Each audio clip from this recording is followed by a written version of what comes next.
बलरामपुर जिला के करकरी गांव में स्कूली लड़का मन ले काम कराए के वीडियो हुई वायरल।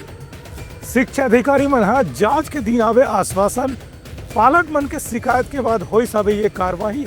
बलरामपुर जिला के कुसमी इलाका में स्कूली बच्चा मन से काम कराए के वीडियो सोशल मीडिया में वायरल होने के बाद अधिकारी कर्मचारी मन स्कूल के पाठक प्रधान अध्यापक के खिलाफ कार्रवाई की तैयारी करत हैं। इस संबंध में ग्रामीण मन शिकायत करके अधिकारी मन से मांग करे रहे कि उमन के लड़का मन से अक्सर स्कूल में दूसरा किस्म के काम भी कराए जाते। कतकोन लड़का मन ला स्कूल में से जंगल डहार भेज के उमन से लकड़ी भी मंगवाए जाते। वहीं चपरासी के मौजूद होने के बाद भी छोटे लड़का मन से स्कूल परिसर के सफाई भी कराए जाते। ये मामला कुसमी विकास खंड के अंतर्गत करकली स्कूल के हवे, जेकर बारे में शिक्षा अधिकारी ने जानकारी मिले के बाद जांच के आश्वासन दे गए है।